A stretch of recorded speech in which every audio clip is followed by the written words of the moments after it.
ముద్రగడ సంస్మరణ సభ టీడీపీలో చిచ్చుపెట్టింది. గుంటూరులో ముద్రగడ సంస్మరణ సభలో పాల్గొన్నారు టీడీపీ ఎమ్మెల్యే బోండా ఉమ. ఈ సభలో మాజీ మంత్రి అంబటి రాంబాబుతో కలిసి ఉమా వేదిక పంచుకోవడంపై చంద్రబాబు సీరియస్ అయ్యారు.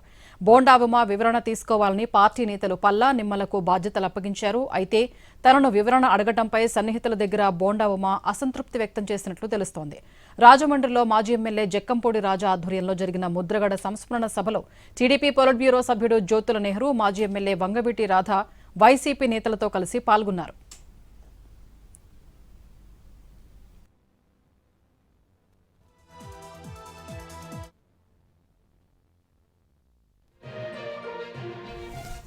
అన్ని జిల్లాల్లోనూ ముద్రగడ సంస్మరణ సభ రాజకీయ పార్టీలకు అతీతంగా జరిగిందని, అన్ని చోట్ల కూటమి నేతలు వైసీపీ వాళ్లతో పాల్గొన్నా తనను మాత్రమే టార్గెట్ చేశారని బోండా సన్నిహితులతో చెబుతున్నట్లు సమాచారం.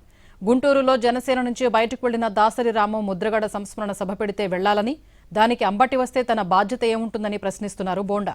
అధిష్టానం నుంచి నోటీసులు రాలేదని, వస్తే తప్పకుండా వివరణ ఇస్తానని బోండా ఉమ అన్నట్లు తెలుస్తోంది.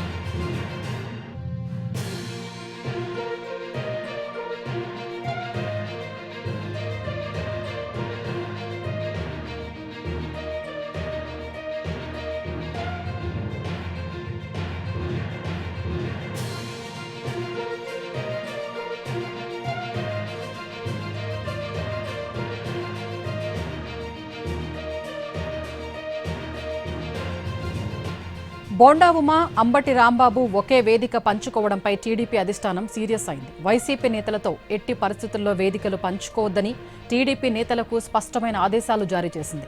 టీడీపీ ముఖ్య నేతలతో టెలికాన్ఫరెన్స్ నిర్వహించిన సీఎం చంద్రబాబు కీలక వ్యాఖ్యలు చేశారు. పార్టీ వ్యూహాలు, రాష్ట్రంలో రాజకీయ పరిస్థితులపై చర్చించారు. గొడ్డలి పార్టీ అనేది విషవృక్షం లాంటిదని ఆరోపించారు. ఈ విషయాన్ని ప్రతి ఒక్క టీడీపీ నేత, కార్యకర్త గుర్తుంచుకోవాలన్నారు. నిత్యం కులాలు, మతాల పేరుతో విద్వేషాలు రగిలించడమే వైసీపీ అజెండాగా మారిందని ఆగ్రహం వ్యక్తం చేశారు. ప్రజల మధ్య చిచ్చు పెట్టేందుకు వారు చేస్తున్న కుట్రల పట్ల అప్రమత్తంగా ఉండాలన్నారు ముఖ్యమంత్రి.